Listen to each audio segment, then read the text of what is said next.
Hey guys, don't forget the 2023 Street Cop Training Conference, Nashville, Tennessee, April 23rd through the 28th. You do not want to miss this. So far, guest speakers, Rob O'Neill, the Navy SEAL that was responsible for killing Osama bin Laden, Kyle Carpenter, U.S. Marine, Medal of Honor recipient, jumping on an IED to protect his platoon. Fox News host Tommy Lahren returns for 2023. Sheriff Wayne Ivey, Sheriff Mark Lamb, Sheriff David Clark, and more to come. You don't want to miss this event. We additionally have 20 of the country's top law enforcement educators giving you the best experience of your life. You will leave this event knowing more about your job and how to be proficient at the things you do, hands down, in any other event that you'll ever attend. I personally guarantee it. Don't miss out. There's a room code at streetcop.com for our room block, and room code at the Gaylord at Opry is where the event's taking place. Don't miss out on a discounted rate. The rate is from Sunday to Thursday. Put that in and find yourselves at a half-price room. Split it with a friend, but make sure you get there. You don't want to miss this event. It is going to be that good. If you trust me and you trust Street Cop, trust that you will leave there feeling like you've had an experience of a lifetime. 111, 110.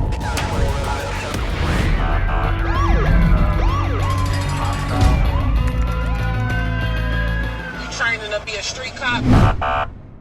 I'm Sean Grogan. I'm the instructor for Street Cop Training for Unmasking Hidden Facial Expressions and Body Language for Law Enforcement. I'm also the author of the book, Beware the Body. Eric? Good to see you again, Sean. Good to see you as well. Thank you very much. And my name is Erik Baum. I'm the instructor for Interview and Interrogation for Street Cop Training. And I'm not an author, but it's a very, very good pleasure to be here today and sitting with you, Sean, to talk about an interest for both of us. And to me, I'm excited to be able to talk about this. So I know we agreed that I felt like I wanted to really pick your brain and start our dialogue here today. And you said that was fine. So how did you first develop an interest in unmasking facial expressions and body language? When I was doing interviews, I felt like something was really missing. I've been to a bunch of the courses. You know, there's only so much that you pick up on the street or when you're speaking to someone inside the box, and it's just you're kind of thrown to the wolves, right? There isn't like, hey, we're going to go send you away for months as soon as you become a detective. So I started reading a bunch of psychology books, trying to find out why people do what they do, say what they say. And one of the books I've read talked about Dr. Ekman, which you and I have talked about in the past, and these facial expressions that they found that there's these 7 universal emotions that show up in the face. And I'm like, it's kind of interesting. Don't really do shit for me, right? I read on a little bit more. They said, they found out that you could use this stuff to assist in detecting deception. I was like, light bulb went off on me. I'm like, I got to find this train. I couldn't find it. I couldn't find it for law enforcement. I found it for civilians, and it was very expensive, and it was over in Europe. So I was like, you know what? Let me get the facial action coding system they developed that let them figure out that these 7 universal emotions, and it's for researchers, psychological. I'm not a psychological researcher. We look at it, I'm like, what am I going to do with this? So I started getting some of the books. There's only so much you learn in a book, right? So then I was like, you know what? Let me take the jump. Let me look into spending the big money going and getting this facial expression training. And not only did I got licensed to bring the stuff back. And once you start opening your eyes to observing body language, you just want to keep going. I mean, you pick up more stuff when you're dealing with people. Then I went further training, got certified in Virginia and things like that. I think that's phenomenal. You must have been coming from your police department, which was what department? So Woodbridge. Yeah, I was at Woodbridge with Dennis. You must have been the only one that took a vested interest to this extreme level with this, because I've never, coming from where I came from, never heard about a patrol officer or a detective from a local municipality taking such a keen interest in that type of training. So you might have been the only one. Yeah, that's, it's funny because you go to classes and, did your agency send you for this? How'd you get your agency to pay for it? I go, no, my man.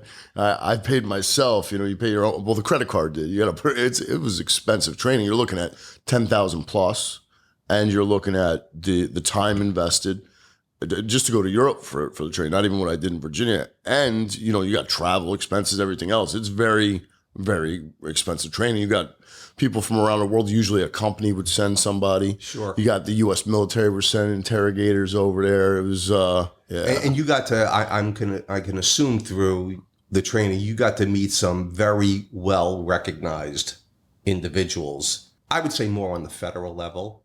Yeah, right? yeah. You already know who I'm probably thinking about. Oh, you're through talking the about FBI. Joe? Oh, yeah, Joe Navarro. I was a mentor for his body language program with civilians around the world. So we actually started doing things during COVID. So I only met him through Zooms. We were just Tell Zooming each everybody other. who Joe Navarro is. Oh, if you've Because read if they Google him, they're they're come gonna up with tons. There's a lot. Yeah, Joe Navarro's probably the most foremost expert on body language in the world. If you read a body language book, most likely it was probably Joe Navarro's. He's well recognized. His program now has been recognized by the American Psychiatric Association. They get continuing credits and things like that for it. I don't know if he was overseeing it, or I know he was part of the FBI's behavioral analysis unit, right down in Quantico, which means some very, very big cases nationally came across his desk where he would help analyze interviews done with suspects and help form an opinion. Yeah, he's got one book out. He's got a bunch of books out, but one of the books he wrote it's something to Doomsday. If you look it up, Joe Navarro Doomsday, you'll find a book, and he talks about how they got contacted. He was out of Tampa, and they needed him to go speak with somebody in a trailer park home who was a chain smoker, and they brought up this guy's name, and it was like the zigzag from cigarette smoke. These little things that we don't pay attention to. You get chain smoke, boom, boom, boom. He's like, that's interesting. So I don't know the guy. I don't know who that is. And then he asked a couple more times, and it kept happening. And from that, they ended up, he's just like, oh, there's something here. And it ended up being one of the largest breaches of data in U.S. history at the time. I mean, it's one of those, that's isn't great. that crazy? Yeah, and he, he really is well recognized. And I mean, sharing with the audience, I like to play poker. Joe Navarro got himself involved in assisting poker players with what they would call poker tells. I'm not going to say whether it's worked for me or not, but it is something that was interesting. I know I asked you earlier with respect to with that training, and we were talking before we were recording.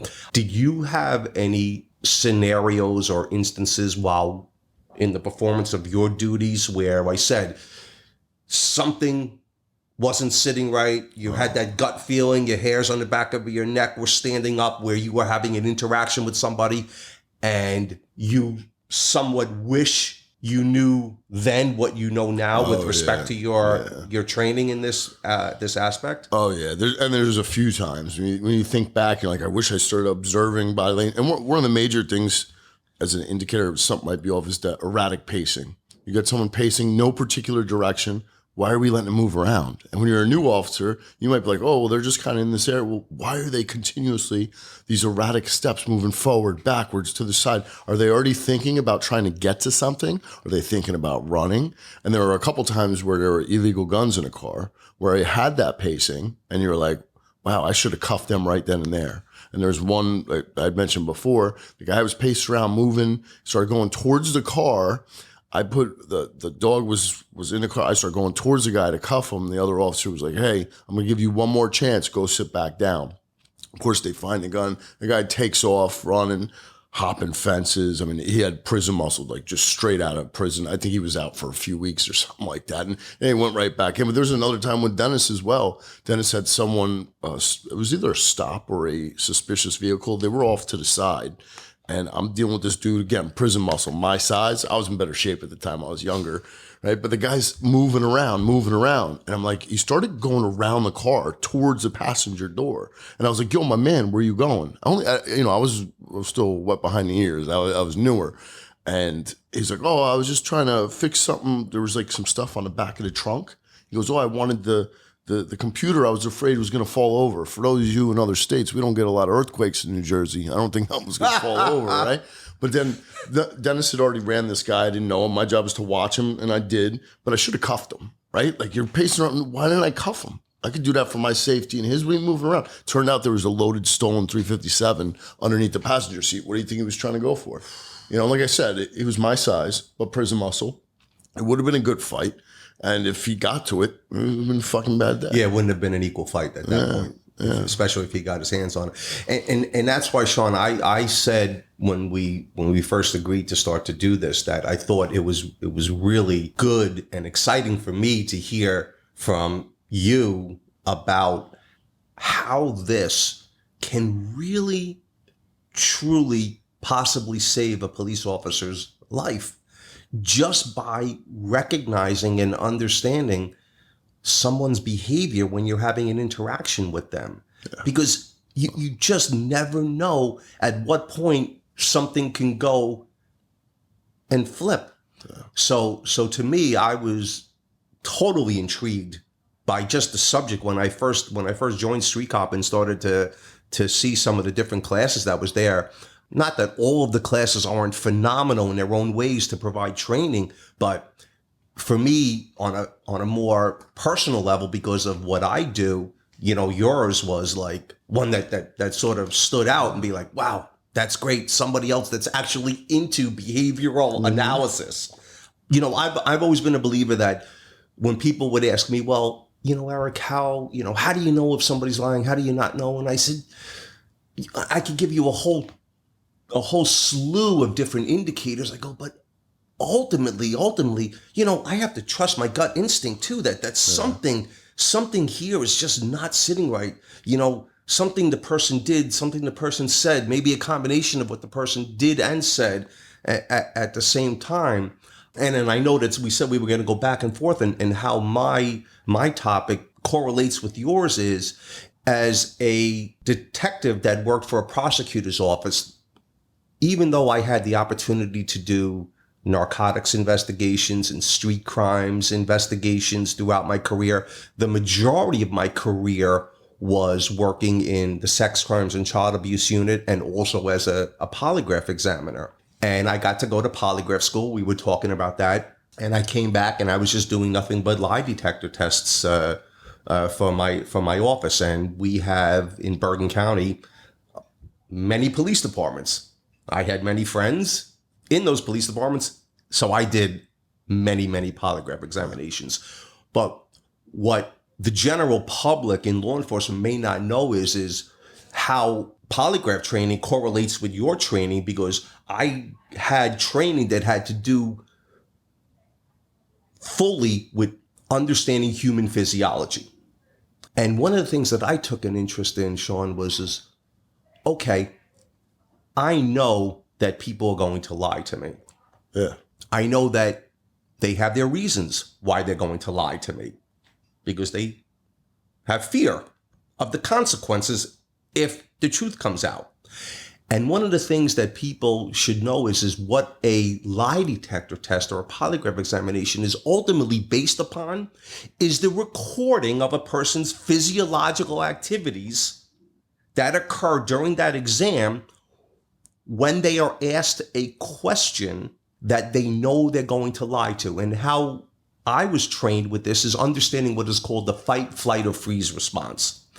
And you understanding behavioral language and unmasking facial expressions, the understanding is that the body wants to have what's called homeostasis. Yeah.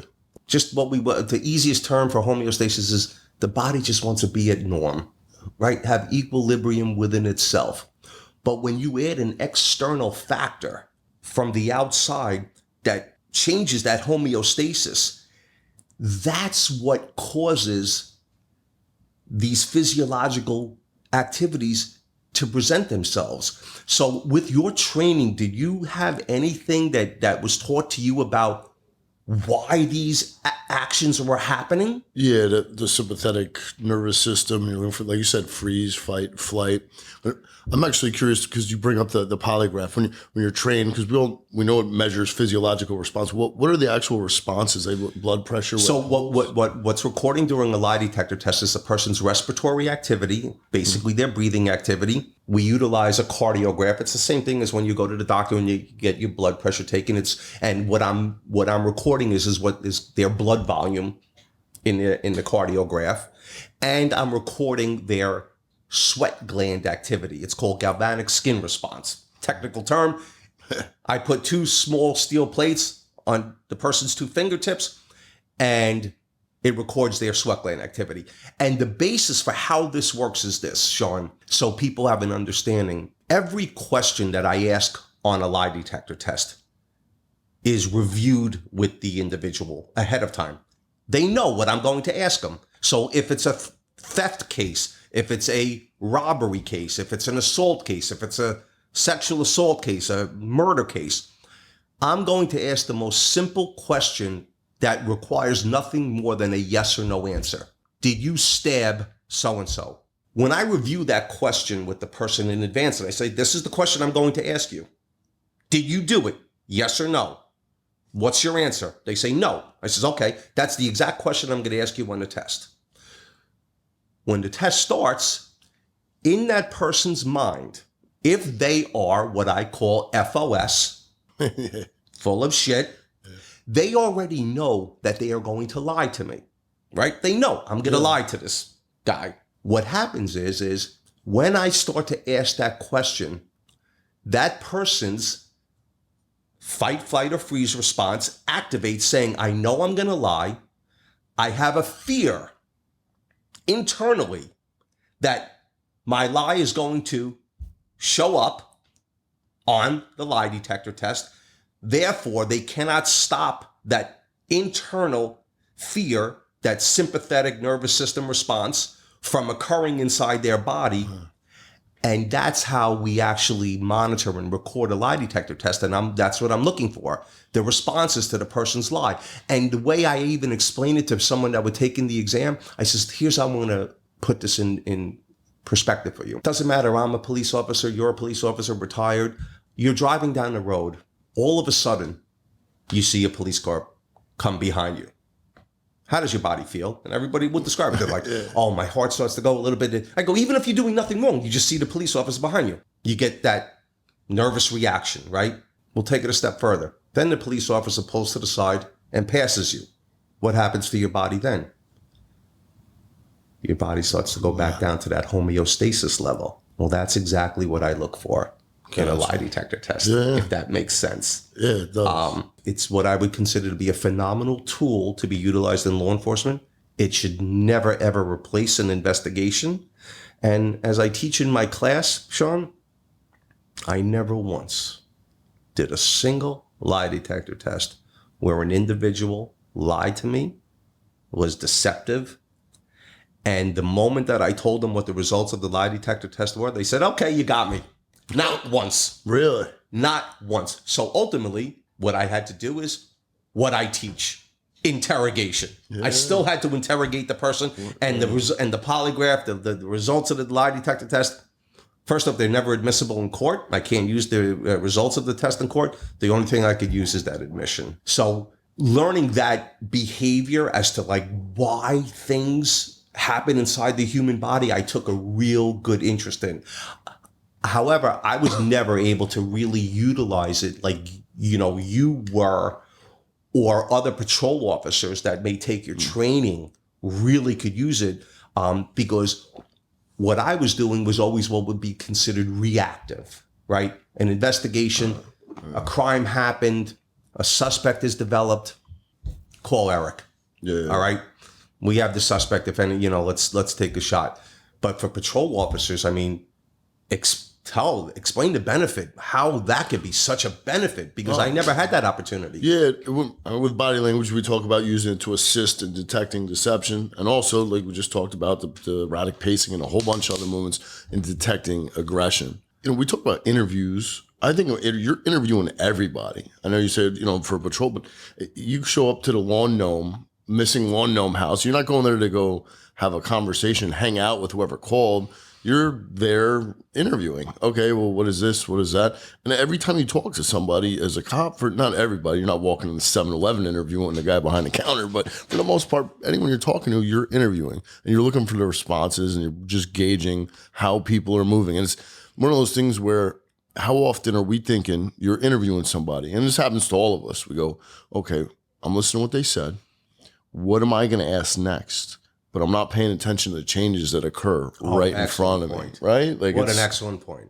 And let me ask you with the polygraph. Are you familiar now with the voice analyzers that people Voice are stress using? analyzer. Yeah. So when I went to polygraph school, VSA, it was referred to, voice stress analyzer, was just starting to present itself. And the world of polygraph was completely against it. I mean, they just said, no. Oh, really? We're not going to recognize it in any way. And that is the way it's maintained when I was still doing polygraphs up to the point of my retirement. So I can't even tell you now whether or not they've accepted it a little bit more or not. My feeling is probably no. Polygraph examiners and those that have been trained in polygraph, have their own unique mentality about, we believe in what we're doing. And one of the things that we're taught, one of the utmost things that we were taught is ethics, and always maintain your ethics in what you're doing with respect to this. And I understood the principles of polygraph, saying, all right, I get the basic principles of the physiology as to what could happen. Now, people say, well, can't somebody beat the polygraph? Can't they do it? Yeah, I mean, it is always possible. Yeah. And that is why the results of a polygraph alone cannot be used in a court. It's not considered an exact science that met that standard that exists, the scientific standard to be used, like DNA and fingerprints. It probably never will, but it's a tool. And that's the thing. I've had a bunch of the polygraph examiners from different agencies, Secret Service, local, state, and they always say it's only as good as the interviewer themselves, the examiner themselves. That is absolutely right. That's what I've heard. The results and the end results is only as good as the examiner is. But what's funny is as we're talking about this, we used to do, when I first started doing polygraphs, we were doing it at the courthouse. Courthouse is an older building that's been around for a long, long time in Hackensack. And the prosecutor's office was located within the courthouse there. And the polygraph room was down a hall. So it was probably a good 25, 30 foot walk.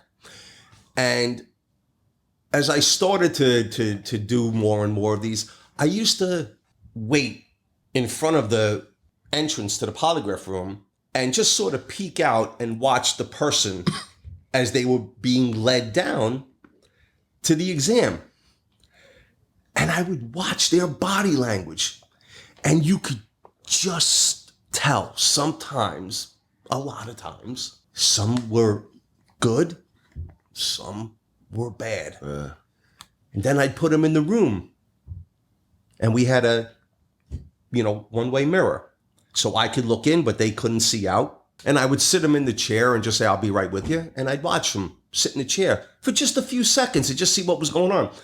And, the fidgeting, the thing. I mean, I used to see people put their hands together and go like, and you could almost see them saying, oh, dear God, I hope I could fucking get over on this guy. Just simple things like that. But that's why I took a real good vested interest in behavioral analysis, and something that you said just before, and I actually have a slide in my presentation, and it says exactly this: behavioral analysis can be applied in any situation involving a law enforcement officer and another person. If you listen to what's being said and you observe the person, you will hear it and you will see it. But we also know that a lot of police officers may not take the time to put an effort into what you're teaching. I mean, I don't know how you could stress it enough that this is something that could ultimately be integral. It's something, like I said, being able to use it to detect aggression, huge. Because that's really, at the end of the day, yeah, we want to catch people lying. We have people who admit things. We want to go home safe more than anything. And using it, I say assisting in detecting deception, because as well as I do, there's no A plus B equals C. No bullshit. this guy right here goes to Europe thinking, oh, I'm going to learn the systematic pattern of how people lie. And I pretty much looked at him like, what the fuck? I'm like, where's the pattern? Where's the A, where's the 2 + 2 = 4? But it don't exist. And so that's one of the major things. There's no like reliable indicators of deception. There's something, okay, something's off here, red flags. And that's how I'm going to, and my questions, are going to get changed because I noticed something when I brought something up, or I need to keep probing a question because when this behavior occurred. But it's one of those things I really went over there going, yeah, I'm going to learn. They've got some system probably that I'm going to learn when people are lying that don't fucking exist. It's a tool. It's a tool like anything else. Have you? Well, let me ask you this, which I'm hopeful and certain that you have. With all the years that you've been doing this training, have you gotten feedback from officers that said that? Oh yeah. Tell me. Yeah, I'm real curious. I get a lot of good feedback about usually proactive stops where they get called somewhere and end up being a gun there. And they, hey, I noticed the blading. I noticed this. I get sent videos too that I don't get sent. You know what I mean? Like, it's like, hey, look, this is what I noticed. This is why I took this step. The dude had a knife there. He started blading. So I'm look over the shoulder and I was like, don't even think about it. And it's one of those things it's preventative. And then I also, how many times are you jumping on things? You don't know how it would have turned out. You get someone foreshadowing their movements. So they started getting up the curb, but you already stopped them. You interrupted their OODA loop. But yeah, I get a lot of good feedback, and it's usually, hey, especially with the videos, don't mention my name if you want to use this testimonial. I saw this, or hey, this video never got sent to you. Hey, watch this video here. And some of the videos are like hilarious, where you're like, oh yeah, like that's it. And that's one of those things. If you weren't looking, you'd miss it. If you're just looking down at your notepad, but if you're actually looking at the person, hey, do you have this in the car? Do you have that? Do you have that? And then it's like, there'll be a change in the behavior, rapid blinking at one point. It'll be like, hey, do you have drugs in the car? Or do you have cocaine in the car? No. Do you have heroin in the car? No. Do you have large quantities of money in the car? No. They change that. They're going up and down when you've been going left to right. And in our culture, this is an affirmation. This is a negation. Correct. Not for every culture, like the Bulgarians. There's other cultures that do different things. But for us, why did you? And just the changing. Now, if you went like this each time, maybe you were just emphasizing the no. But those things that, like I said, I get sent the things that not today, IA. You know what I mean? Like I didn't see nothing. Get rid of it. No, that's good. And you must just going through seeing videos of law enforcement's interactions with suspects where they turn bad, where you probably have seen indicators that were probably like, oh, yeah, that's unfortunate that the officer missed it or didn't. But I guess what it comes down to, Sean, is that no interaction with somebody should be just taken for granted. No. If you think about sometimes when a law enforcement officer responds to take a report on something and you just treat it nonchalant, and all of a sudden, you went from 0 to 10 just like that, and you weren't prepared for it. I mean, I was always a believer that I'm going to be prepared for the worst and hope for the best. Yeah. And with the things that I was able to do in my career. And, like I tell everybody, when people take my class and they see my background, they're like, all right, what this guy was, all this guy did was take training and interview and interrogation. He was never a real cop. Well, I tell her straight up, that's fucking bullshit. Because I started as a narc. I got to do a lot of good shit.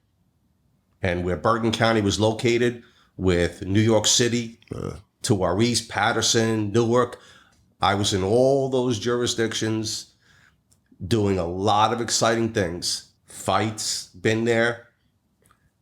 Car chases, been there. Foot pursuits, been there. Getting punched in the face, been there. All right, so it wasn't just me sitting in a room with somebody. And there were times where when I reflect back early in my career, where I wish I had like the type of training that you're providing, because I reflect back and think, you know what? You fucking missed it, Eric. The guy was gonna run. You should have been able to prevent that. Yeah, and like you said, it's one of those things. And I'll be in classes during breaks. You know, where you talked. I had one guy that was in a shooting. It was in a shooting like 2-3 days before. I won't mention the agency, but I knew there was a shooting in the agency. So I go to the guy. I go, hey, how's the guy doing that got shot? And he goes, oh, just doing all right. He gave me the rundown. He goes, I was actually the other officer that was there. And I go, get out. He goes, dude. And then he comes up to me. He goes, I saw this behavior, that behavior right before. It was kind of choking. I mean, the guy had just been in shooting a couple days before. It was like, I'm going there like thinking I'd ask. It was a larger, one of the larger cities in the country. And I figured, I'd ask, hey, how's the guy doing? And they end up being one of the cops in the shooting, and it's and it's not just that time. It's a whole bunch of, even me, when you learn, how did I remember this at that time. I remember seeing this. I should have done that. It's to be able to articulate it to yourself, right? We talked about this before. We have the hairs on the back of our neck stand up. But then when you're not able to articulate to yourself, you're like, especially today, people are afraid because of the lawsuits and everything else and anti-police sentiment. And we've all got lawsuits going on and still got lawsuits myself, just like everybody else out there. And it's like, you don't want to be hesitant. That's a problem. And it's that I think you hit a very valid point on, because I have a lot of I still have a great deal of friends that are still active law enforcement. Yeah. I hear that same sentiment about how hard it is to do your job, and it's sad. And I actually I'm not going to get into the whole thing. I actually posted something on our Street Cop Facebook site about, when officers responding to calls and whether they still, feel the enthusiasm for it or not. I couldn't believe some of the responses that I was getting back about, well, you don't know unless you've had IAs and this and that. And I'm like, and I spoke to Captain Rizzo about it. And I says, Tom, look at some of these responses. I go, what has happened? Because I have the same advice that I give to every friend that's in law enforcement. If you don't feel it inside that you could still do it, then get out before you get hurt or somebody else gets hurt. And I understand it's tough, but like you just said, you can't be afraid to do your job. If you can articulate it the way I think you just said it, why you felt the need to maybe take one step higher to prevent yourself or somebody from getting hurt, then articulate it and do it. We were taught, both of us are Jersey trained through academies where we were taught that we're permitted to meet force that comes at us with equal force and then one higher. Now, I've always been a believer that's saying, it's like, listen, if I see that force coming at me, if I could de-escalate, I'm going to do everything within my power to de-escalate the person and tell the person, look, I could see how you're feeling. Take a deep breath. Think before you do something, because you won't win in the end. And, we could work together. And I would just lower my voice and I would be calm. And I'd be like, please, I'd even say, like, please don't do something that's going to make this worse. I go, you could end up cooperating now. And maybe this can all work out in the end. And all of a sudden you'd see they might start to de-escalate. But if they didn't, they didn't. What can you do? It's funny you said that. You must be reading my mind, because that's exactly what I was going to bring up about that. In the academy, I was taught the same thing. You're allowed to meet or go up, but I don't know what they're going over now. I don't know. I think I think it's still the same. I mean, I don't know. Someone else. I mean, maybe. Well, I know there's a lot with de-escalation training that's going on these days. Talking to some of the street cop instructors about, you have to write reports, even if you almost like pull out your weapon for safety. I mean, it is what it is, but I still believe to this day, and, whether, the people that watch this or don't, is that you have to go home. Yeah. You have to go home at night to your loved ones. And if that means that you have to articulate it the right way why you did what you did, then do it. Because coming from a prosecutor's office, I used to say, look, My job is to do my job. The job of the assistant prosecutor is to go to court and show that what I did was justified. That was the way I felt. Yeah. I did what I did. I articulated it and memorialized it in my report. Now you go to court and you show that what I did was the right thing to do. Now, if you can't, then okay, I guess we got a problem. A lot of it, I think, depends on where you're working as well. And yes, but I wanted to flip back to something that we were talking about, where we were trying to say how what you do and what I do can correlate. So for the people that are listening, it's great to know that this person is showing all those indicators of lying, being FOS, deception. It's great to know it, but how do you prove it? And that's where what I would say the art of an interrogation comes in. Knowing that somebody is lying, but then getting that person to tell the truth. And that's why both our topics of instruction, mesh together so much, because like I said, I've never once did a lie detector test where the person was lying. And I could tell you, Sean, I knew they were lying within the first few minutes of just sitting down with the person. But ethically, I had to go through the whole thing. And guess what? Do the exam, do the whole thing. Tell the person, I'm sorry, the results of your lie detector test show that you have not been truthful with me here today. And then here comes Erik Baum interrogation 101.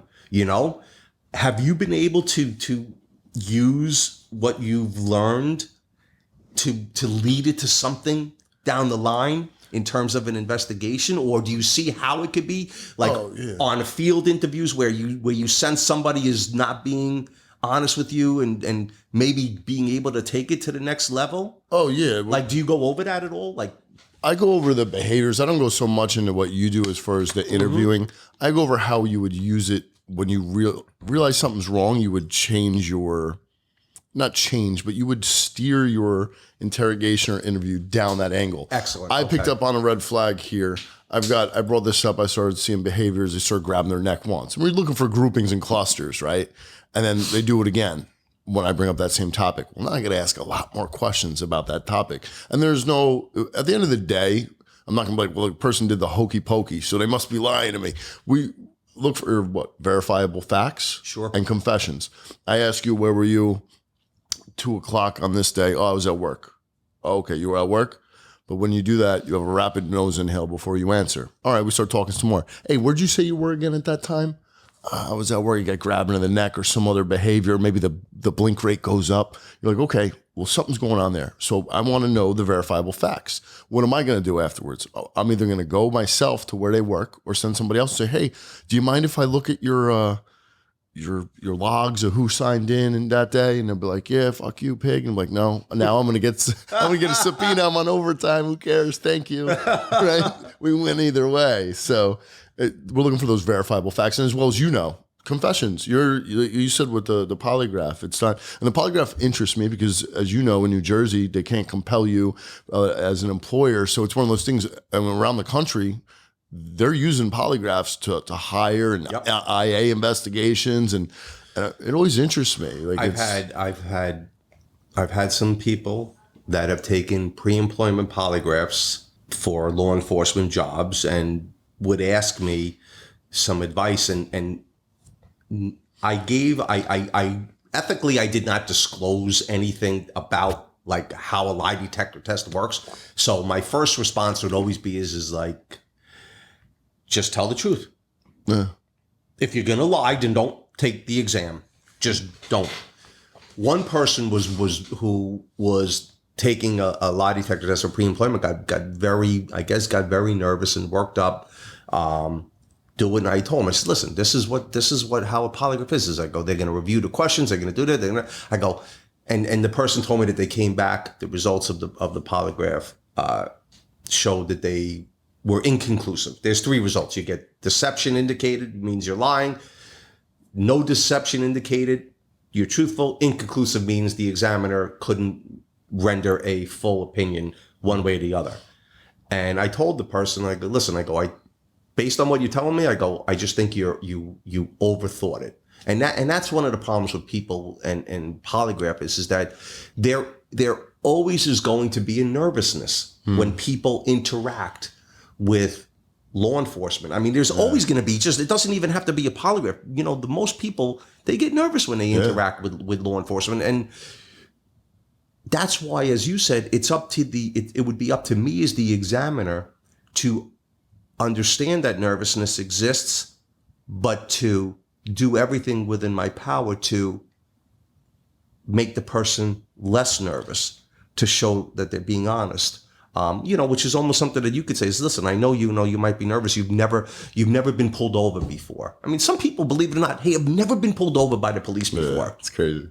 But the first time they do, they might be nervous as shit. Oh yeah. So as the law enforcement officer, like, you have to be able, I guess, to gauge. Yeah, like you said, and getting pulled over by everyone shaking. License registration. So, Yeah. Well, why? It's not because they're lying to you about where they're coming from when you ask them. It's because they don't want a ticket. They don't want to have the insurance go up. They don't want to pay the $80. They don't, and your authority anyway. They're but you're looking for that settling down, and that's even if they're nervous the whole time. Could be their baseline behavior. Could be their It's just what they do. But which is goes back to something that you said about, if I notice that nervousness, I might want to ask a couple questions and see what direction, it goes in. If the person says, listen, I've never been pulled over before. Yeah. So I'm sorry, I'm scared. I'm there. Okay. It makes sense. And I was never a ticket writer. If you weren't getting arrested for something, you weren't getting a ticket. Like, what tickets? So if I stop somebody, and as soon as you go, hey, listen, I'm not a ticket writer, but I got to stop cars, this and that. Let me show you why I stopped you, And then I've already told you you're not going to take. Usually people call them down. Hey, listen, you were going whatever, your tail lights out, this and that, and okay, nothing's wrong here. Going to our see you later. It's one of those. Makes sense. Yeah, it wasn't. I know you've probably asked it all the time. I'm asked it not as frequently as probably you are, but when people say, okay, Sean, what's your favorite? Oh, yeah. What's your favorite indicator that the person is full of shit? And that's something I do get asked all the time. You have to. I like shoulder shrugs. I like rapid nose inhales. Show me a shoulder shrug. It could be both, or it could be one. But Just you like- get just- the one. just like this. Yeah. No, I'm not talking about they're retracted, but people also raise their shoulders when they're excited too, right? Like there's a restrained excitement. So it's, we don't throw our hands up in the air anymore like when we were kids, like, oh, we're going to the park. We don't go, wow, we're going to the bar. We're going to the bar. We're going to play poker. No, we don't do that. We're like, oh, yeah, we're going to go over there. And you're excited. But also there's that uncertainty. And they found that in many cultures. There's a little debate about whether it's universal throughout. But many cultures around the world, you get that shoulder shrug. So you get someone that pops to one shoulder. If I ask you directly, Eric, what do you think about Johnny? And you go, yeah, I like Johnny a lot. That's interesting. Where's the uncertainty? Do you not understand the question? Do you not know how to answer? Do you not really know Johnny? Do you not know how to tell me you fucking hate Johnny? There's something there, and I want to ask more questions. That's interesting. Yeah. So shoulder shrug, what's your top three, would you say? I would say shoulder shrugs, rapid nose inhale, and grabbing of the neck. But also, I like the blink rate change. Okay. Because when you get that blink rate really going, there's several reasons that could occur that they found. It's, the average blink rate, they say, is 16 to 20 times a minute in one study. In other ones, it's other. Are you out there counting blinks? No, you're not counting blinks. But I'm going to look. If I have that rapid blink off the bat, I'm trying to build rapport. It comes down. And then when people concentrate, it'll also slow down. And that knows that inhalation, is that before answering the question? Before answering a question, also hearing something when people don't like, we'll very often do it. People okay. You've done it a couple times since we've been talking, but that's something that you do. It's your baseline behavior, so I'm not going to take too much note of it. Plus my horrible sinuses. Yeah, see, but I take note of that, and I noted you've done it at just inopportune times. Means nothing. It's your baseline behavior. You have sinus issues, and yes, people have sinus issues. They have colds. They have allergies. Hey, so I noticed that. However, if I've been talking to you for a while and we hit on a topic and it's just after I say something you don't like or before you speak. So that's a phenomenal point, because one of the things that I direct my students to understand is to look for timing and consistency of the behavior with relation to the topic at hand. Meaning, if you and I are just sitting down, Sean, and I'm going to be establishing rapport with you, getting your pedigree information, just starting, and it's a non-threatening dialogue, right? Just starting out.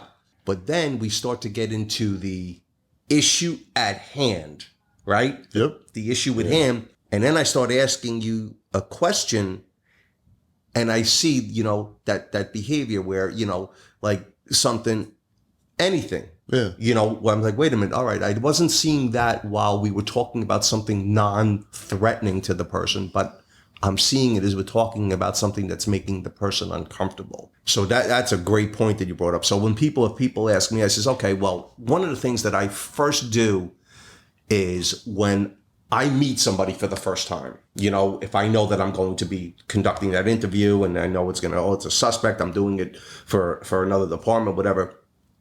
I look for how the person is sitting because they're seated. Remember, with you in law enforcement interactions out on the road, a lot of times, the person is sitting in the car where they are constrained in the car where there's not a whole lot of movement they could really be doing that's visible to you. Yep.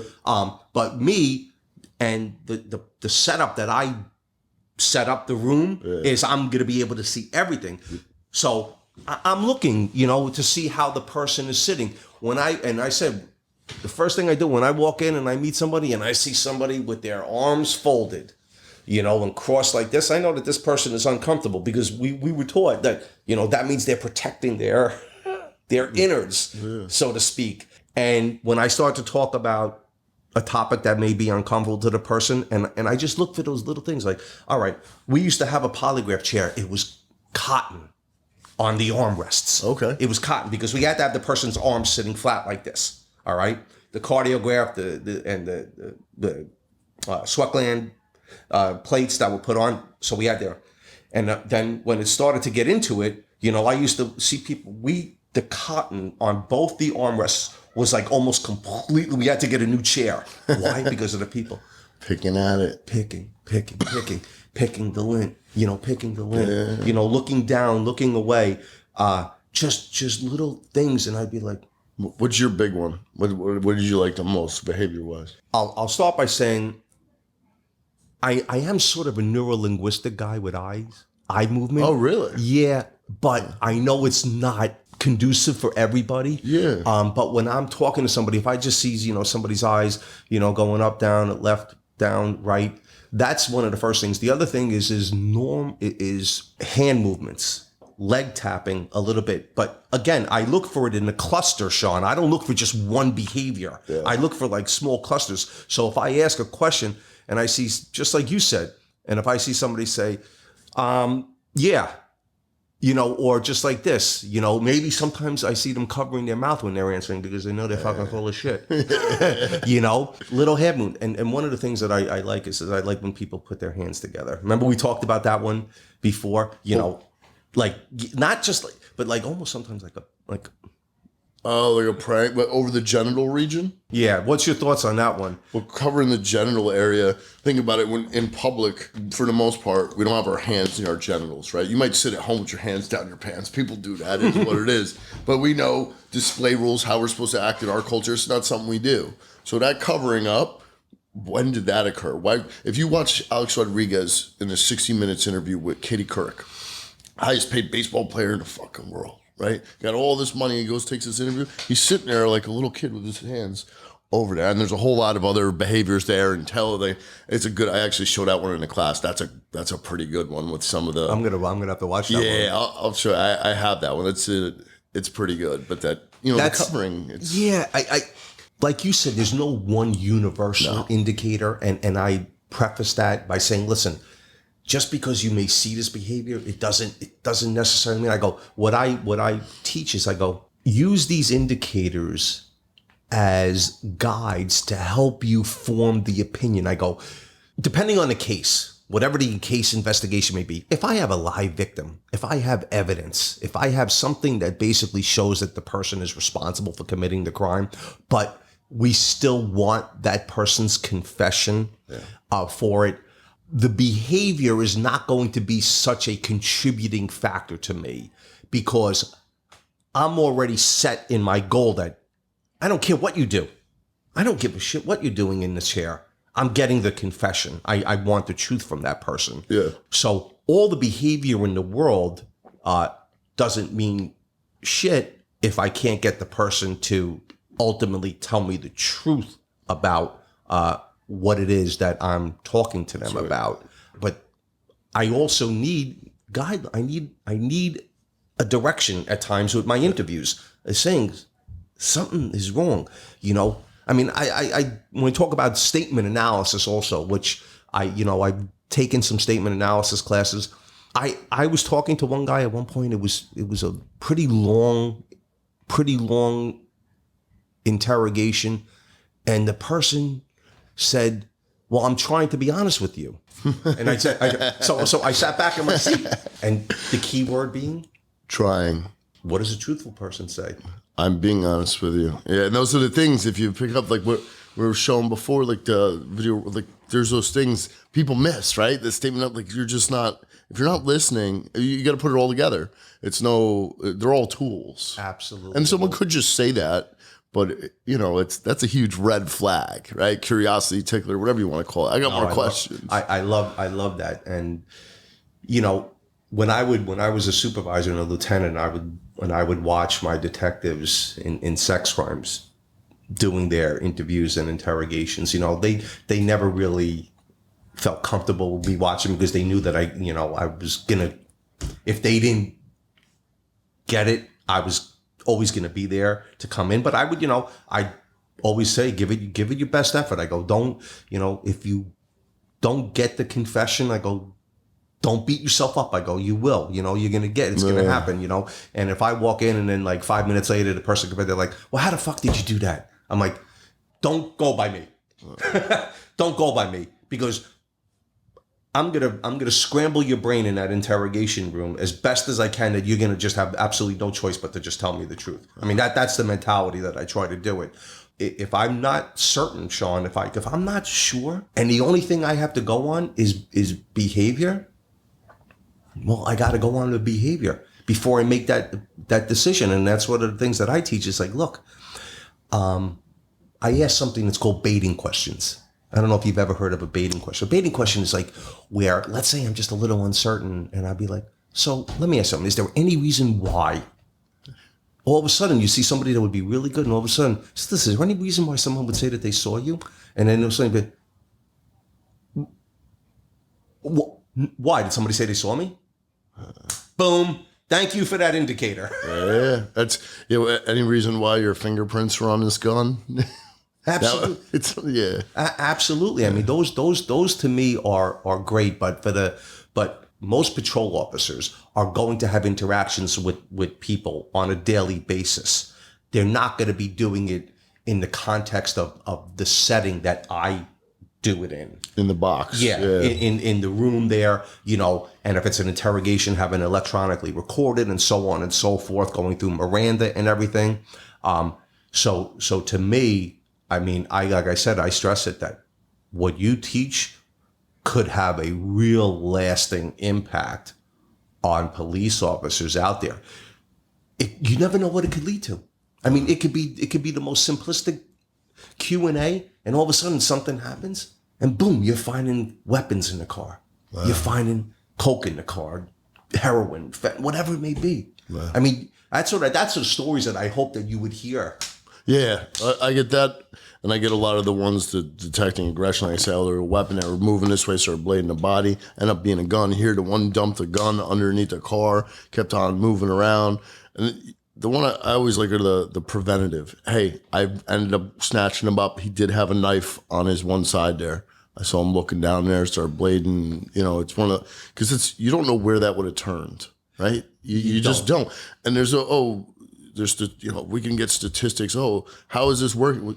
You're never really going to know. That person that you jumped on, not jump physically, but they start, still got lawsuits going on. You get someone that stands up, starts to stand up on the curb, and you're like, don't even fucking think about it. Don't think about it. And you interrupt their OODA loop. Well, where was that going to turn to? Did they have a gun in the car they were trying to get to? Were they going to run? You're going to have to run across a highway, which is, we're like, oh, we just got to run after somebody.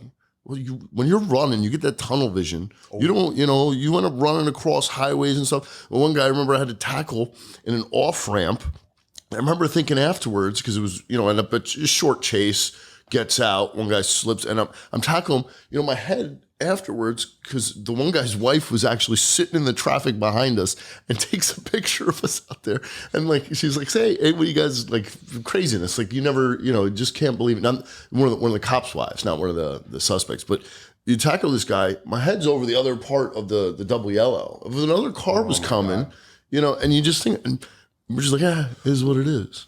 You're right. I mean, there's no other way around it. Is that we as law enforcement, and it's happened with me, and it's happened with guys that I've worked with, where our adrenaline does get the best of us. Yeah. But I know you had something with video. So Diane Downs, for those of you that aren't familiar, in the 1980s, out in Oregon, she took her 3 children, drove them out into the middle of nowhere, shot all 3 of them, and shot herself in the arm. The youngest kid died. The other kid is paralyzed. He's not a kid anymore. And the older daughter, she was under 10 at the time, she survived. And for 9 months, she ran around taking television interviews and saying, hey, some bushy-haired man shot us. And it turned out that she actually shot him. And someone had called in and said, hey, that car that she was in, I remember that car. I had to drive around that car because it was going so slow. I couldn't believe how slow it was going on this county road. But she, of course, told the cops, I went to the hospital as fast as I could. But that's not enough probable cause for an arrest. So the daughter was going to see a psychologist. And the psychologist was pretty good. After 9 months, was able to get her to say, yes, my mom. And the girl actually had to testify against her mom in court at that young age. Could you imagine? And then this piece of shit, she shows up pregnant with another, pregnant. And she was trying to kill the kids because the boyfriend she had at the time didn't want children. So, and you watch her speak. We saw the video. You want to play the video? Sure. I wanted to just, I think it's a good video just to see where she's, what really took me with her video, what stuck out to me was a complete lack of emotion. Yeah. I didn't see any emotion here. Did you? It's just, I see the possible duping delight, but that's it. It's the complete opposite of what you would expect. And like you said, it's very structured, right? Yes. We go for, it's not, when we talk stuff, we forget things, we go back and forth. And then what you pointed out with you want to bring it up again, or you could bring it up after we play with the they, which was pretty interesting. Yeah. I mean, that one, like I said, when I hear something, I was like, oh, and you know what? Sean, I meant to, before we even showed it, I wanted to ask you, because what I'm taught and what I teach is, I do not bring a person's nonverbal behavior to their attention that they're doing it. Why? Because I want the person to continue to do it. Yeah. If I tell the person, listen, I could tell, I know you're not being honest. I know you're not being truthful because you're doing this, and this. Well, what's the person not going to do for the rest of that interview? Yeah, they're going to stop. And if I tell somebody the same thing with people, we talk about eye contact, right? And I know that, for a lot of people, eye contact is like the biggest thing. And there are some cultures, as you know, I'll have you touch on that before we do this, about they don't look you in the eye. And I'll tell people all right, listen, maybe the person's not looking you in the eye. That could be an indicator. But I've seen detectives who be like, well, fucking look me in the eye. And you know what? You know what the person's going to do the whole time now? Yeah. The death stare. I teach, don't bring those indicators to their attention. Now, out on the road or with what you teach, I mean, maybe it's different. Maybe it could be beneficial? Depends on what it is. When it comes to detecting deception, I agree with you 100%. Why would you tell that person what they're doing and get them to stop? However, when it comes to aggression detection, if someone's blading their body or, starting the firm digital flexion, why you clenching your fist, my man? You know what I mean? Well, get in their OODA loop. Same thing like I said, someone trying to get up. Could you explain? Because I've never heard that term before. Aggression detection. Yeah, there's that? Different indicators that people have very, very often before they attack someone. Before they attack, okay. Such as a look over the shoulder. We also get that when people take off on us, right? But it's usually a couple. Let me look. But people very often look either down or away or over the shoulder prior to attack. If you're looking at me and you're talking to me and I look away, what are you thinking? The person not even looking at me, they're not a threat right now, but I've already locked in on you, number one. Number two, the person that's doing it doesn't want you to see it coming. So they turn away and then I'm coming at you. Same thing with a pants lift. When do we see the pants lift? Before people run, but before we fight too. If you work in an agency where you get called in for, hey, we got 30 people fighting in a club. And back in the day when we used to actually go and do what had to be done instead of just waiting until it all fit in, whatever they do now. But you go there, you watch. Cops will lift their pants up. Now, sometimes people lift their pants when they're falling. But duty belts, they'll lift the duty belts up. Everybody's lifting their duty belts up, getting ready to go. Their duty belt ain't going nowhere. It's got the keepers on there. It ain't falling down. But people do this all the time before they fight. I show videos in class. You got two guys squaring up, both blading, and both lifting the pants at the same time. Because we do this to get ready to let me ask something. This woman she's out there. Yeah. Do you have a video of somebody doing that behavior before running or fighting?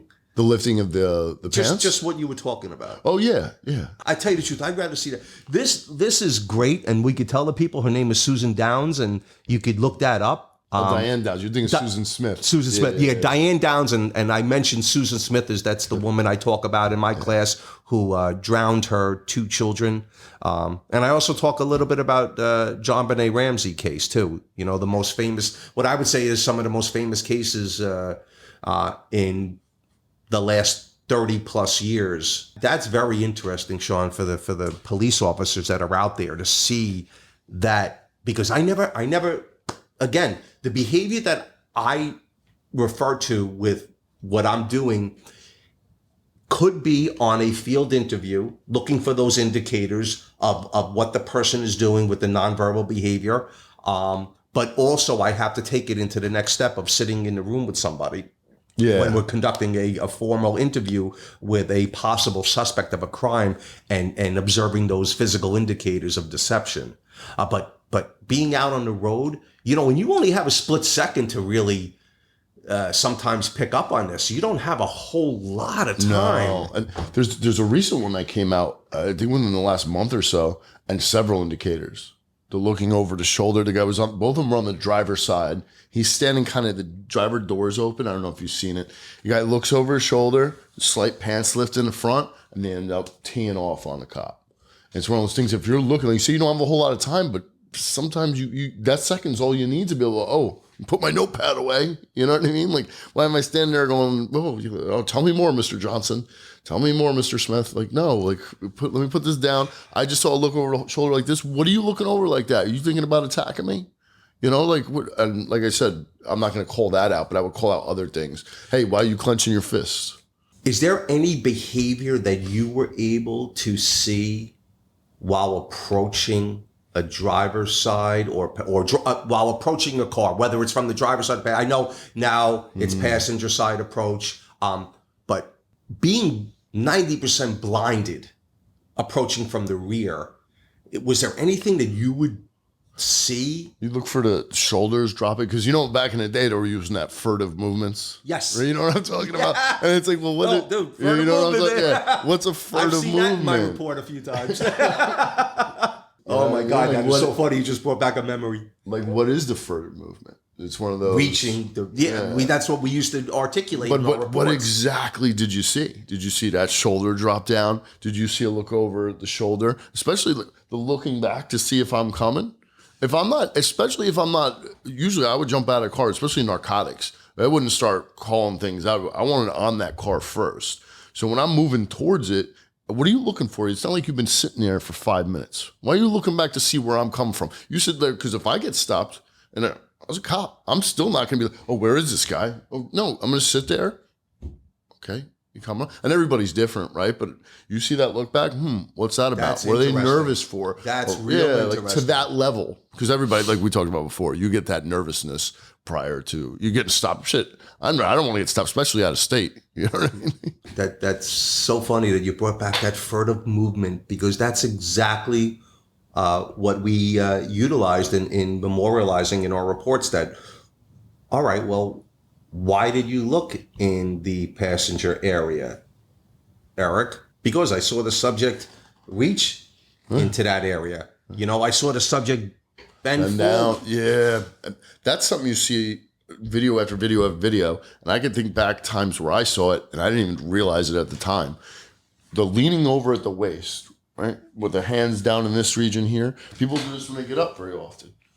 So why would a person, especially when you get a steering wheel here, leaning over like this? You watch video after video with shootings or someone takes off and they're leaning over like this. Why are you leaning over? There's not a lot of room here. And the passenger as well. Same thing. Real interesting fact, because as you know, the majority of a law enforcement patrol, when they are going to be doing an interview, you know, if it's a road stop, I mean, you're getting out of your car and you're approaching. Yeah. Now, responding to a call is different when you're having that interaction with somebody. But if you're going to get somebody out of their car, these days you can get somebody, ask them to step out of the car for whatever their reasons. Yeah. I mean, you have to be aware of what you were witnessing, because that's what I said. When a cop just takes it for granted, don't. Man, just don't. I mean, I think we both, you have videos showing where the cop was approaching thinking everything was just fine and dandy, and just like that. I mean, the whole idea is we want to go home safe. I want to see every police officer go home safe. And I mean that. And that, you said, approaching situation. This cop here, this is in Massachusetts, at a police headquarters.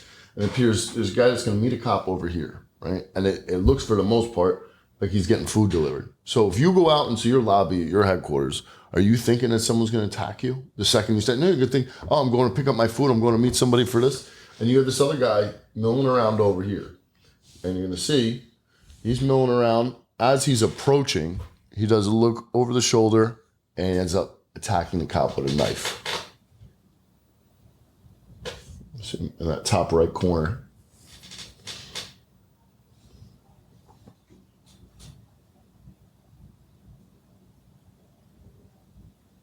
The cop comes out. Oh my God. Yeah. He just stabbed him? Yeah. And you saw about 4 or 5 steps prior that look over the shoulder.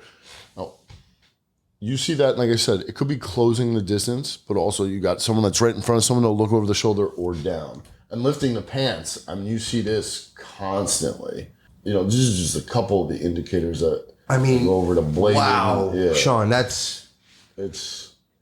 and he was approaching pretty rapidly. Why? Why are you walking towards me like that when I'm getting food? If you pay attention to your, and I'm not saying anything about the cop. This happens. Of course. To all, I mean, how could he know? Yeah. You go out into the lobby. You're like, oh, my food's here. I haven't eaten. I'm working 12-hour shift. I've been in this interview. I got this. I got that. And the last thing you're thinking is there's going to be some fucking maniac in there that's going to want to stab me. Wow. No, this is a street fight. You watch both guys. At one point, the one guy's going to lift his pants up, and then the other guy will do the same. And you see, like I said, you'll see this constantly prior to fights. And we do the same thing when we think we're going to fight. I've showed up to domestics where you hear yelling, and then you got the other cop, you look over, they're coming up the same way, like lifting the pants up, getting ready in case you got to fight. 1, 2, yep. Right? And now you're like, okay. Here we go. Getting ready. Again. And then they go, and the little guy asks for it, and the little guy's going to get it. Oh. Yeah. So again, These are things you'll see. If you watch videos after videos after videos, you'll see these behaviors occur all the time. Now, every time someone lifts their pants, are they going to be attacking you or running? No, right? You can't be like, oh, lift the pants, I'm going to go punch someone in the face. Because guess what? Pants fall. People adjust themselves. What suggestions do you have for police out there that are unable to attend your class in the near future? What like material, suggestions, reading, viewing? Is there anything that you suggest? I don't want to sell my own book here, but, my book has Sean, all that's that. fine. Yeah, my book has all that information. I've been told it's written pretty well, where you can picture, like, people have come to my class. And the like, name of the book? Beware the Body. Beware The Body, and it's also on audio if you're. Beware the Body. Yeah. Is it being sold by like Barnes and Noble? It's on Amazon. It's on Amazon? Yeah, it's on Amazon, and you can get it on Audible. I think another Amazon type of thing, and there's another. I can't remember the third place it's on, but yeah, you go on Amazon, you get whatever you need. You can I buy everything. You can promote your own book. Why not? I know, but you're saying you're covering all the basics of everything's in there. Of what we were really talking about here. And in terms of like YouTube videos, I mean, I guess the only thing I could say is type in the words behavioral analysis, and you'll come up with some videos. If you go on police activity, there's videos after videos after videos. Just observe, get used to observing and seeing what you're seeing. You know what? Do you are you able to pull up email on here? Yeah, I got YouTube as well. So if you want to send me an email, see if that comes up. So I'm just going to say real quick that regardless of your opinion, my opinion is I've always been a fan of Michael Jackson as a musical artist. But, and there's a but, I say I found this video where Michael Jackson was accused of being involved in possible child molestation, and he's never been convicted. He's never been, I think he was almost charged, but I'm not really sure. But ultimately, he was never convicted, and so on and so forth. And I leave it at that. And I am not saying that Michael Jackson is guilty of child molestation.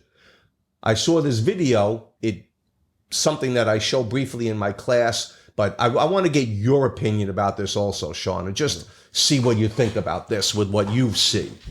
Chandler or his family on his behalf filed a lawsuit against you.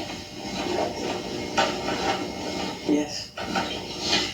To your knowledge, Mr. Jackson, were you ever accused of having sexually molested Brett Barnes? We'll answer that.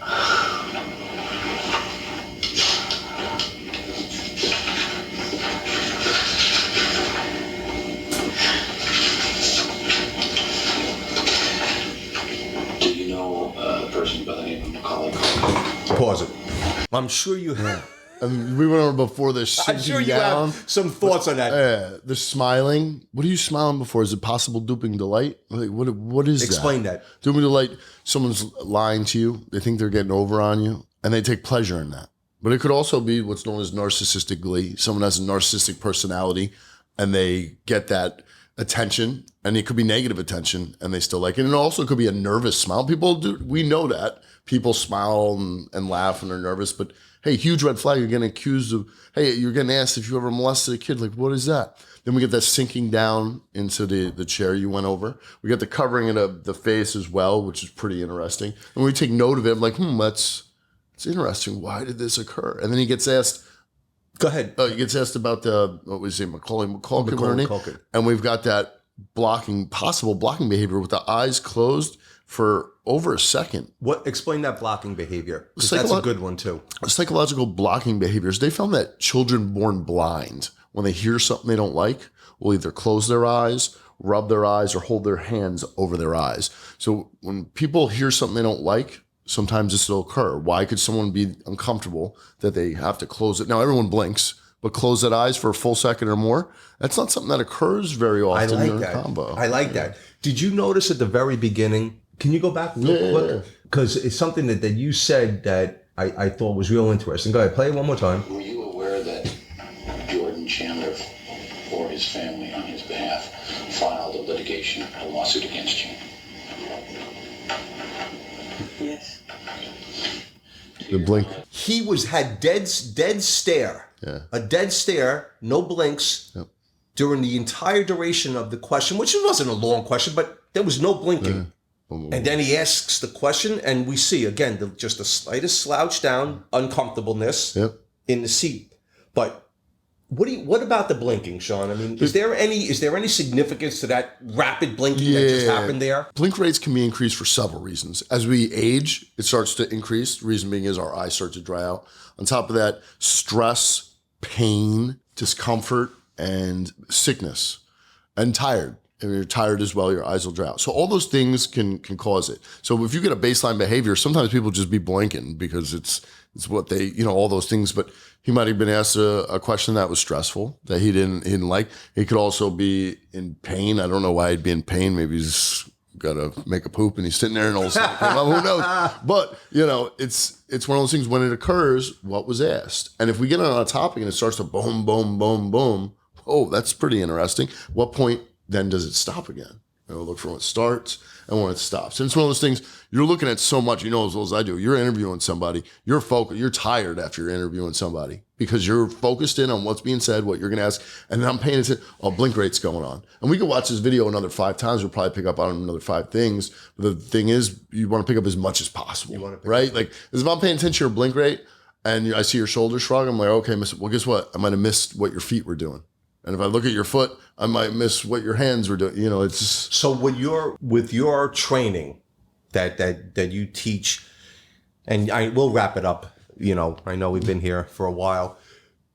You're basically teaching head to toe. Yeah. Do you have anything with respect to when you're talking to an individual? Because this I'm curious about too. Face to face with stance and feet. Their stance or yours? Theirs. I mean, a cop is. Cops are going to stand the way they stand. Well, that's what I go over blading and different types of blading for aggression detection. How does that work? So there's a slight blading. something that when you all of a sudden, if I'm standing, and I know we may not catch this on video, if I'm standing here with you and we're just having a nice general, you're talking to me, I'm the subject. You're talking to me, and I'm here. And then, all of a sudden I just start to turn, and lean a little forward or backwards or, looking like is there anything that's indicative of what could happen? Well, if I come up on you and you're bladed, I'm gonna start moving around you to see if you're continue doing the do-si-do with me, right? Why are you continuously blading? So there's 3 different types of blades I go over. One is the slight blade. It's what we do in an interview stance, right? 1 foot bag, 1 shoulder bag. And then there's a prominent blade. I'm like this now. I'm giving you my shoulder. There's a chance I got a weapon. I might gain proximic distance at the same time, get ready to draw something. On top of that, you got an enhanced blade. One hand inside a pocket, could be a jacket pocket, and the other hand's illustrating speech. Moving around, talking. Most people, if they talk with their hands, it'd be both hands. Now, people have limitations, disabilities. Maybe they're holding on to their keys they lose all the time. Maybe it's just what they do. However, if I move around you and you continue to do that and speak like this, and I have videos out there, you'll see this happens very often. Sometimes even with a prominent who approached the one cop in NYPD, got stabbed with a bottle. I think it was a year ago. I don't know if you remember that one. Same thing. You come up, one hand's doing this, or it could be pacifying the person too. It could be rubbing the face. Why? You see that, I'm going to treat that with the highest respect. I'm not going to be, that's interesting, just the hairs on the back of my neck. No, I might want to take cover, give commands. Because what's the first thing we do? Take your hand out of your pocket. I was just going to ask you that. When you see something that's raising that minor indicators that could go from minor to major, what do you do in response to that besides your physical changing of your behavior of protecting yourself? What kind of verbal? Do you give verbal commands? No, at that point you're not going to be. Let me see. Hey, turn around, put your hands on top of your head, and that's something. I'm not a defensive tactics instructor. Sure. So, and that's something you don't see every day. Think of all the people you approach. So there's a very good chance there's a weapon there. So I am not going to treat it like it, because that's something we don't see every day. And if you come across it, have a plan. Am I going to take cover and give commands? If I tell them to take, am I going to grab their arm and say, listen, I want you to slowly remove? Well, that might not be the right answer either. I'm going to wait till backup shows up. Well, maybe backup shows up and then they get freaked out and they pull the weapon out at that point. I think the best is to take cover, but that's also, I'm not your defensive tactics instructor, but it's something, have a plan. Because when you don't have a plan, that's where, and everybody has a plan, things fall apart, but at least, hey, all right, I want to find cover now. I want to get behind this engine block of the car that's here. I'm going to go back in the house. I'm going to give commands around the corner. I'm going to cut the pie. Hey, turn around, put your hands on top of your head. And maybe it doesn't turn out well if you do that, but if you stand there, and you've higher the probability of things turning out worse. And what's the worst that's going to happen if they are holding on to the keys? You'll look like an idiot. Who cares? At least you go home safe. That's right. Right? That's the at the end of the day. I'm telling you, I think that there is so much value in what you're teaching for police officers. You know, if I was still on the job, I mean, I would be going to take your class in a heartbeat, without a doubt, because I feel that it's something that could save my life. I mean, I really, you know, if something could save your life, that's why we do training, is to become, as law enforcement, you take training to become better and proficient in something with respect to your career. The ultimate goal is to go home at night. I mean, you know, I'm still a little older than you, but I always go back and when I have communications with somebody that's law enforcement, you know, through Street Cop or something, I always leave them with a saying that from an old show called Hill Street Blues, you know, listen, please always be safe. Yeah. Please always be safe. I mean, that's the most important thing. And if that means that day the bad guy got away from you, shit happens, you know? That's the way it goes. But if you're safe, that's the most important thing.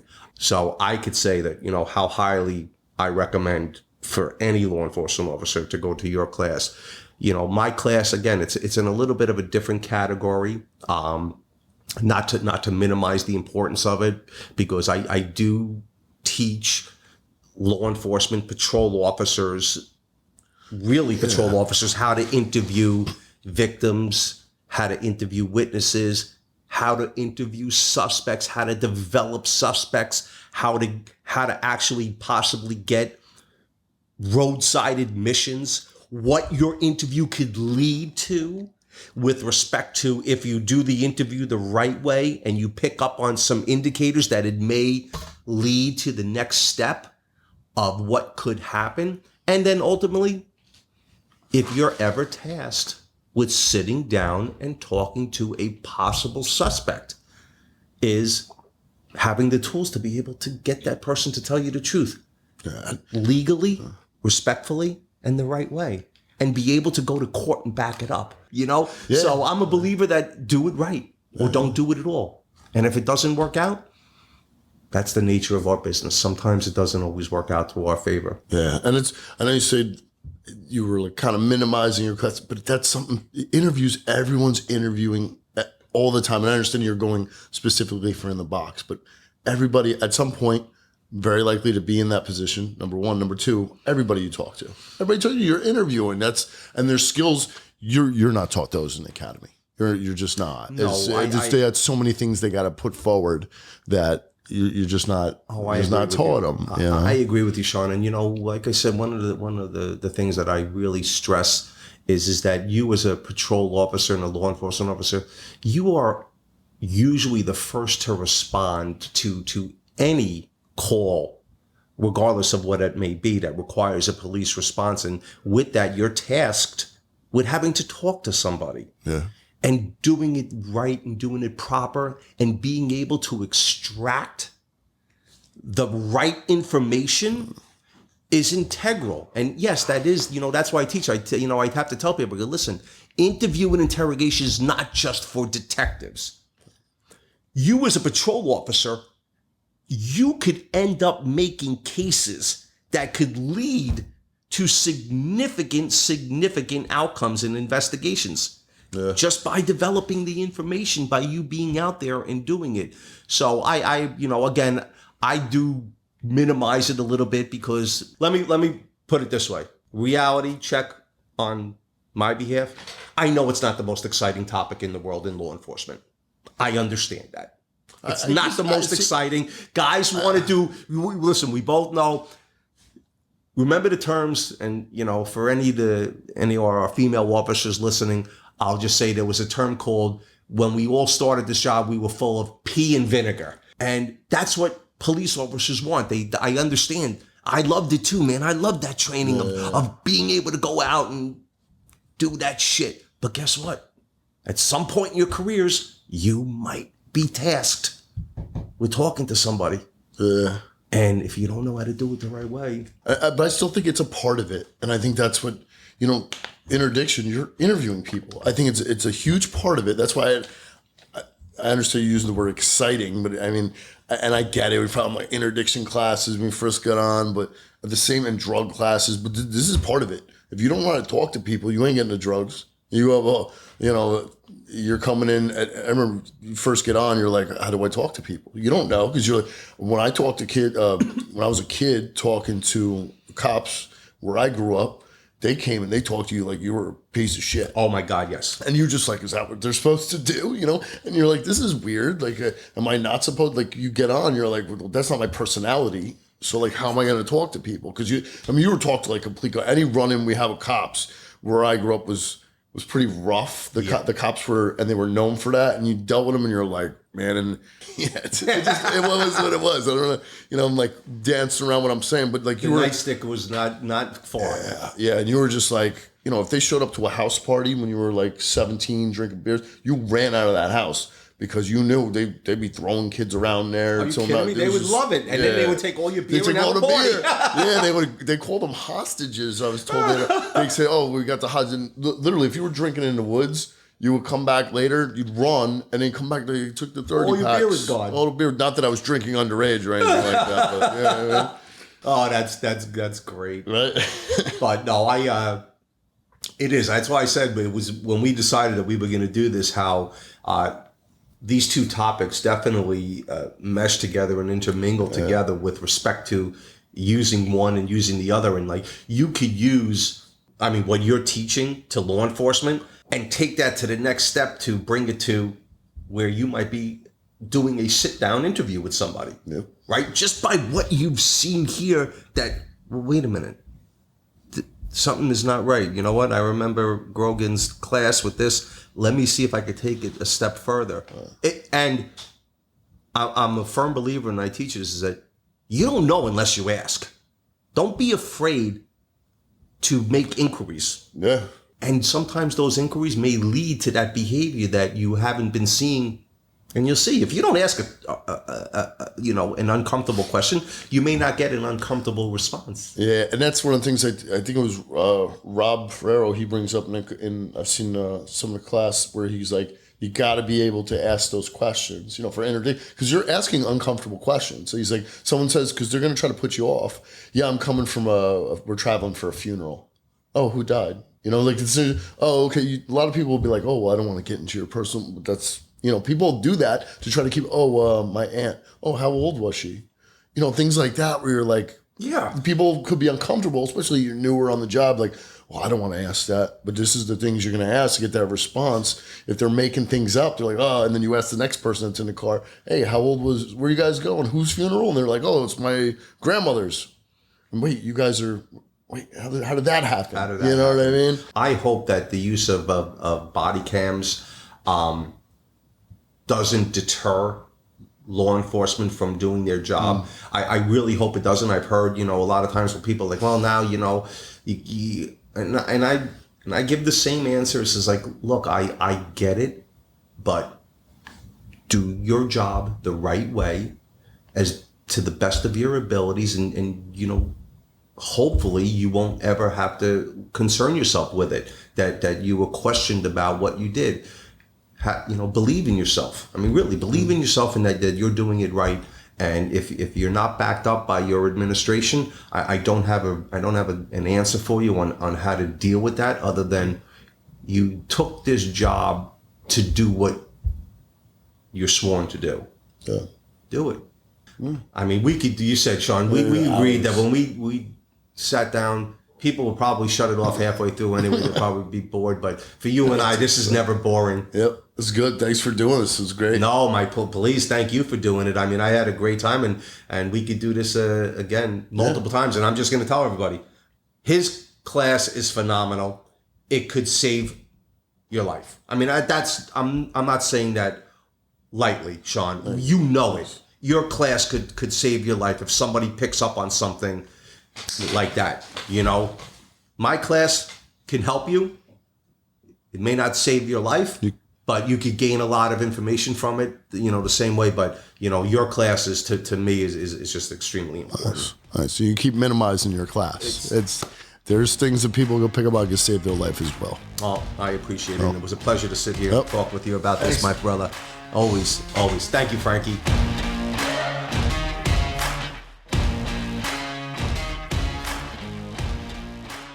Guys, if you're in an area where you're trying to get to our classes, but we're not close to you, fret not. We actually have on-demand training at streetcop.com. You can take that course online right now, and then you could attend that training in the future at no additional cost. You can redeem your voucher, so you get 2 for the price of 1. We don't want to deny you the ability to take this training now, especially knowing that it can keep you safe at a very minimum, putting bad guys in jail where they belong, and at the maximum, going home to your family.